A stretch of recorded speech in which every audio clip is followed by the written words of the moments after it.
बल्ल कन्टिन्यू गर्नु बुवा। काँकडभिट्टा आइयो होइन, काँकडभिट्टा आइसकेपछि अब त्यो अनि बैदार वहाँबाट चाहिँ लो नेपाली बस्नु पाउँदैन भनियो। काँकडभिट्टामा होइन, वहाँ भुटानमा।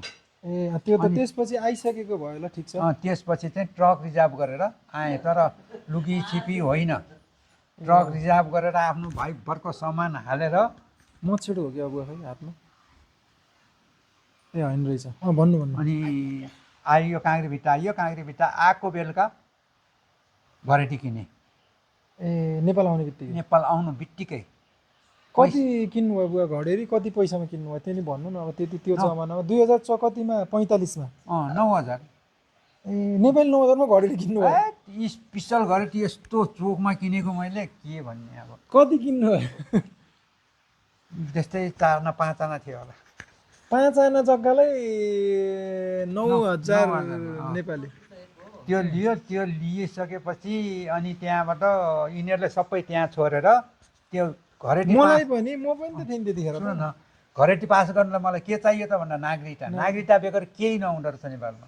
त्यो त हुने कुरै भएन नि बुवा। अब अनि नाइटा चाहियो, नाइटा चाहिएपछि अनि त आफन्तो खोज्दै हिँड्नु पर्यो।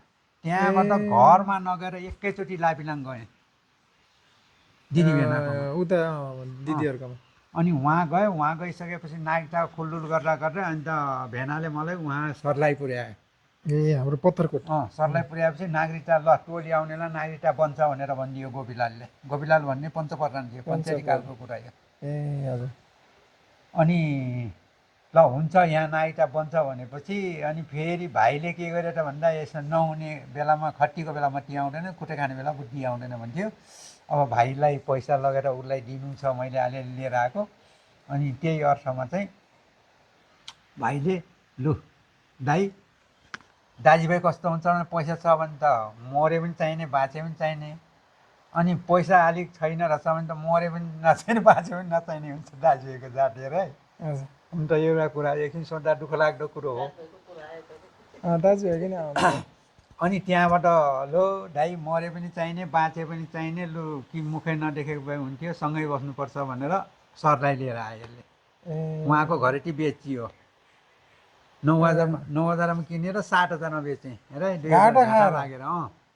मान्छेले कमाउँछ भने अब त्यही त, खट्टीको बेला मट्टी आउँदैन भन्ने कुरो त्यस्तो। ल ठिक छ। अनि त्यो बेचिराखेर त्यहाँबाट अनि त गाउँमा आयो। गाउँमा आएर नागरिकता खोजेर जाँदा उहाँ गोपीलाल भन्नेले पञ्चप्रधान आफ्नै साना बाबु पर्ने लाबी बुवा उता चाहिँ पत्थरकोटमा चाहिँ काका कि ठुलो बुवा?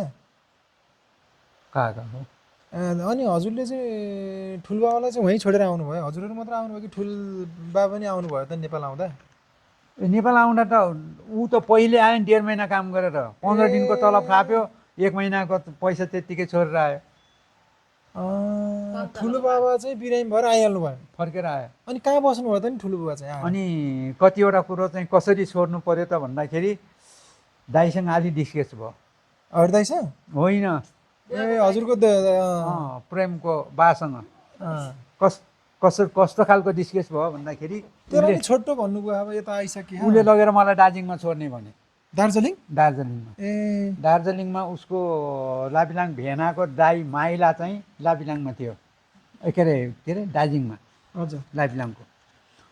अनि त्यहाँ चाहिँ कसरी के भन्यो दाइले भन्दा दाइ र म चाहिँ अलिक के अरे छुटानाम हुने कुरो त्यसरी आयो। उसले गएर मलाई लेखा पनि सिकाउँछ अरे, अनि तलब पनि उसैले दिन्छ अरे। उसको कपडा फ्यान्सी पसल थियो, अनि तलब पनि उसले दिन्छ, लेखापढी पनि उसले सिकाउँछ। म हराउनु पनि हराउँदैन भनेर दाइले भन्यो। मैले के भनिदिएँ, माफ गर्नुहोस् दाइ, म कुल्ली काम गर्छु, नाली सोर्छु, भिख मागेर खान्छु, ठिक छ, म दार्जिलिङ गएर बस्दिनँ भने। आफ्नो आफ्नो सोचमा भर पर्ने कुरो हो। भरे गएर उसको शाखा सन्तान कस्तो हुन्छ, मेरो शाखा सन्तान छोरछोरी कस्तो हुन्छ भन्ने कसलाई थाहा हुन्छ। फलनामुलाई अहिले कुनै ठाउँमा पर्ला, कुनै डिस्केस होला उनीहरूको, होइन फलनामुले के फुटानी गर्छ, हाम्रो बाउ बाजेको नकुर बसेको रहेछ भन्दाखेरि मेरो सन्तानको इज्जत कसरी भयो। हौ त्यस कारणले गर्दा म त्यहाँ आफ्नो दार्जिलिङमा। ठिक छ, तपाईँको सोचले अब त्यतिखेर बुझेँ मैले। म सानै उमेर भए पनि मेरो सोच त्यो आयो। सानै त के हुने भयो त्यतिखेर त तपाईँ 20-22 हुने भयो बच्चा हामी जन्मिसकेपछि त हजुर त हो 40 क्या हो त्यति बेला त पहिलाको कुरो हो त्यो यो अघिको भन्दा पहिलोको कुरो धेरै गर्नुभयो पहिलाको बिहा नै जाँदा जाँदैको नगर्दा कुराखेरिको बिहा ए गर्नु त्यसरी धेरै जोड्नु भयो पहिला नि त अनि बिहा नहुँदैको कुरो पहिलाकै रहेछ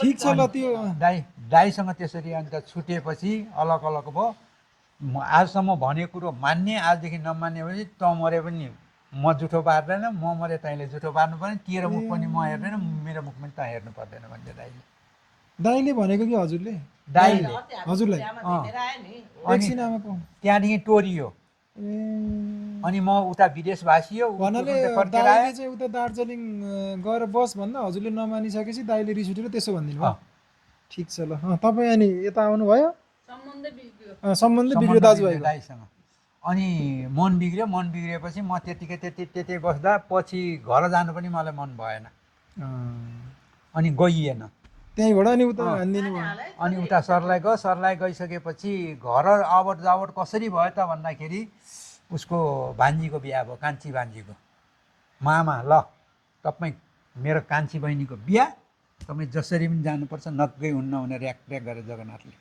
ए हाम्रो जगन्नाथ दाइले अनि तपाईँको बिहा नहुँदैको कुरा यो पनि बिहा भइसकेपछि क्या तर बिचमा भयो कुरो ठिकै छ केही छैन उता सकेर बिचमा भयो क्या ल ठिकै छ मैले बुझेँ अनि अब यसोबाट कन्टिन्यू गर्नु पऱ्यो कि बुवा जब हामी आइयो नि उता तपाईँ अब नागरिकता बनाउने क्रमबाट चाहिँ सुरु गर्नु क्या अब चाहिँ नागरिकता बनाउनको लागि कसरी चाहिँ पुग्यो त त्यहाँ उता पत्थरको त नागरिकता चाहियो तपाईँलाई जग्गा किन्न त्यहाँबाट सुरु गर्नु यिनीहरूले लगेर काँक्रेभित्र छोड्ने छोडियो अनि म चाहिँ नागरिकता चक्करमा जाँदा लाबिलाङ पुग्यो हजुर लाबिलाङ भेनाकोमा भेनाले अनि यता लिएर आउनुभयो फेरि उसले चाहिँ सरलाई ठोक्काइदियो काकाकोमा काकाकोमा अनि त्यहाँ पञ्च प्रधान चाहिँ मेरो साना बाउ ए आफ्नै साना बाउ फेरि टोली आउँछ तपाईँ ढुक्कै पर्नुहोस् म दसैँ औँठाले सही छाप हाल्नुपर्छ भने हालौँला नागरिकता बन्छ निरालाई छाप लाउनुपर्छ भने लगाइदिउँला नागरिकता बन्छ तपाईँ ढुक्कै बस्नुहोस् भनेर अब साना बाउ हो गोविलालले त्यसो भनिदियो पञ्च प्रधान त्यहाँ गएर त्यहीँ बसियो अनि भाइले चाहिँ लु दाइ मरे पनि चाहिने बाँचे पनि चाहिने पैसा माग्नु भनेर उसले चाहिँ गएर स्वर पटार गरेर लु जाम भनेर हामी उताकोलाई नि सबैलाई आमादेखि हामी सबैलाई बोलाइयो अनि उसले पत्थरकोट लिएर आएपछि त्यहीँ बसियो अब 6 महिना जस्तो बसेँ यत्रो जग्गा रहेछ अब घाँस काटिन्छ गोबर भएपछि डोबर हुन्छ भन्छ अन्न प्रशस्ति हुन्छ भनेर अन्त त्यहाँ जग्गा किनौँ भन्दा कहीँ किन्नु दिएन काकाले ए आफ्नै काकाको रहेछ धेरै नै पहिले जग्गा छ तर ऋण रहेछ ए ऋण चाहिँ तपाईँसँग माग्ने कुरो भयो अनि त्यसको ऋण तिर्यो कति जति रहेछ बुवा कति तिर्नु भयो ऋण तिरेको त 40-42 हजार तिर्यो पैसा त 45-46 सालको तर त्यति बेलाको 40-42 हजार त ठुलो रहेछ ठुलो भने बुवा त्यतिखेर त अनि त्यही तपाईँले 9,000 मा जग्गा किन्नु भनेपछि त अनि 40-45 हजार 9,000 मा 5-5 जना घरेटी मजाको बजार पैसा चाहिँ होस् तपाईँले 60-70 हजार चाहिँ लिएर आउनु रहेछ उता बाहिर आउँदा 66 हजार भारू 66 हजार लिएर ए त्यतिखेर पनि एकको 160 नै हुन्थ्यो बुवा भारू 66 हजारको 1 रुपियाँको 160 100 को 160 100 को 160 60 रुपियाँ बढी पाउँथ्यो अनि 40 हजार काकालाई दिनुभयो ऋण तिर्दिनु भयो काका 42 हजार जग्गा जिम्नी यही बाँडेर खाने भन्यो अन्त यहाँ आएर केटकेटी अब तिम्रो भान्डाङ मुनु थुप्रो थियो यहाँ 2 वर्षको रहेछु अब यहाँ आएर 5 वर्ष 4-5 वर्ष भयो अन्त अन्न सन्न ल भाइसँग बाँडेर ल्याउँछ यहाँ त दुःख भयो केटकेटी थुप्रो अनि खानु नपुग्ने कमाएकोले अब तिमीहरू सानै भयो स्कुल हाल्नुपर्ने आमा र मैले कमाएको पैसाले पुग्दै नपुग्ने हरिदाई त कति वर्ष हुनुहुँदो रहेछ 7 वर्ष होइन 7 होइन 10 वर्ष जति हुनुहुन्थ्यो क्या त्यस्तै होला दाई 35 साले हो दाई 35 साले 34 साले होला 34 सालको दाई 34 साले अन्त 45 साल भन्दाखेरि 9-10 वर्षको दाई 9-10 वर्ष हुनुहुँदो रहेछ 2 कक्षा त उहाँ भुटानमै पढाएर ल्याएको थियो तर भोटे अक्षर लामा अक्षर अनि त्यसपछि अब के भयो बुवा अब काकालाई त्यहाँ दियो हामी त्यहीँ बसियो सबैजना पैसा दिएर कति समय बसियो त्यहाँ हामी पत्थरकोटमा पत्थरकोटमा म 6 महिना बसेँ होला। 6 महिनापछि के कुराले मिलेन त फेरि भाइसँग तपाईँको? के कुराले मिल्ने? पैसाको दुःख भयो। दाइलाई दिइसकेपछि दाइले अब काकाले नामसारी पनि गर्नु भएन, तपाईँले पैसा नपुगिसकेपछि फेरि यता हिँड्ने कुरो भयो। त्यहाँबाट के भयो भन्दाखेरि आमाले काम खोज्नु जानु पश्चिमतिर भने, मैले भने होइन काम खोज्नु। अनि हेरेँ, अनि जोर बिजोर हानेर हेऱ्यो, के गरेर चामल हेऱ्यो, दुःख पाउँछ भन्छ पश्चिम। आफैले आफैलाई हेर्नुभयो? पश्चिम आफैले हेरेको। पश्चिमतिर जाँदा पश्चिम जाँदा जोर बिजोर भन्नाले कस्तो भयो? यसरी एउटा पुकारेर देउताको नाम गरेर यसो जोर बिजोर हान्दा पनि हुन्छ, चामल यसरी हेर्दा पनि हुन्छ। गाई त्रिशुल त गर्नु भएन? गाई त्रिशुल भन्ने हुन्न होला। जोखना हेऱ्यो, दुःख पाउँछ, नजा भन्छ। यसले भन्छ पहिला जान जहाँ पनि दुःख त पाउँछ, कम सङ्कष्ट भयो यहाँ। मैले जति दुःख गर्ने चाहिँ यो ठाउँमा कुनै पनि छैन होला, त्यति दुःख गरेको। अब त्यही सोच। अब अहिले तिमीहरूले एउटा दुईवटा बढी हुनेको 3टा केटाकेटी हुन्छ, अब कसरी पढाउने, के गर्ने भनेर कति आँटिन्छ, कति नि। अब होइन त्यो बेलामा त्यही त अब कसरी गर्नु होला हामीलाई चाहिँ भनेर अहिले सुन्न मन लाएर यो एउटा चाहिँ 6-7 जना अब केटाकेटी, तिनलाई पढाउनु पर्यो। भोकै राख्नु भएन, नाङ्गे राख्नु भएन, स्कुल पनि पढाउनै छ, अब आफू पनि खानै छ भन्दाखेरि अब कति दुःख भयो होला, कति कष्ट भयो होला भन्ने कुरो त्यो अब त्यो त हजुरलाई मात्र थाहा छ। अब अलिअलि त पछिको त अलि पछिको त मैले पनि सम्झिन्छु बुवा अलिअलि। अनि यता आउनुभयो बुवा? यता आइयो। यता आएपछि अनि हजुर एक्लै आउनुभयो?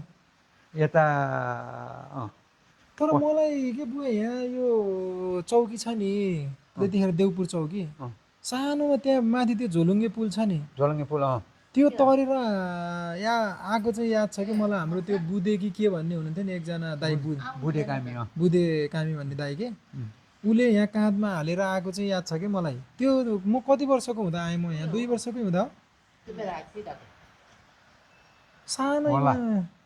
यहाँ कति सालमा आउनुभयो भन्नु त? 2 वर्ष, साढे 2 वर्षको यस्तै थियो होला तिमी। पहिला हजुर मात्र आउनुभयो यहाँ? म मात्र आएको यहाँ आएर अनि सबै बुझेर अनि फेरि हामीलाई लिन जानुभयो? यहाँ आएर घट्टे खोलादेखि काम सुरु गरियो मैले। घट्टे खोलामा आएर घट्टे खोला भनेको हाम्रो उहाँ फेदीभन्दा माथि फेदी चाइनिजहरूसँग बुवा? अनि त्यहाँ चाहिँ के गरियो त भन्दा कति 60वटा चट्टा हो कि कति चाहिँ 2 मिटरको चट्टा, ढुङ्गा चट्टा लगाएँ, त्यो फुर्बराईले जिम्मा दियो। अनि त्यहाँबाट त्यतिखेर हजुर आउने बित्तिकै त्यहाँ पनि चाइनिजहरूसँग कसरी अनि सम्पर्क भयो त नि हजुरको? काम खोज्दै आउने मेसोमा? काम खोज्दै भन्दाखेरि म फुर्बराई भन्ने मेरो साथी, आमा नचल्नु न, फुर्बराई मेरो एकदम साथी, भुटानदेखि गए। ऊ पनि ठेकदारै? ऊ आरोहलको बैजार, म पनि आरोहलको बैजार। अनि ऊ पहिले आयो, फुर्बराई गएको छ अरे भनेर, पछि फेरि म पनि यहीँ आयो। आएपछि ओहो दाइजु हुन्छ काम, हेनटेन साथी हुन्छ भन्यो।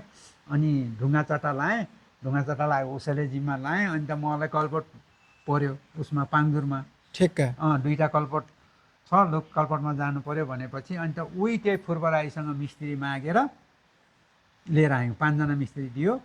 अनि 5-5 रुपियाँ। त्यति बेला चाहिँ मिस्त्रीको तलब भनेको 35 के अरे दिनको हाजिरा भनेको 35 रुपियाँदेखि लिएर 40 रुपियाँ एक दिनको। खाएर बुवा, खाएर दिएर सुक्कै 35 रुपियाँ। 15 मिनट भएको भए काटेर गर्नु पर्ला। अनि त्यस्तो थियो। चिजबिज सस्तो, ज्याला एकदम पैसा महँगो। 35 रुपियाँले पनि धेरै नै हुने बुवा त्यहाँ? धेरै भन्दाखेरि 35 रुपियाँले खानु लाउनु पुगेर पनि पैसा बचाउँछ त अहिले। एक दिनको 35 रुपियाँ भन्नु है? चामल 22 रुपियाँ पाथी हो। ठिक छ ल, त्यो पनि पछि आउला। अब त्यो चिजहरू त सबैलाई थाहा छ तपाईँसँग सङ्घर्षकै कुरामा। अनि त्यसपछि यहाँ कति काम गरेर अनि हामीलाई लिन जानुभयो त नि उता?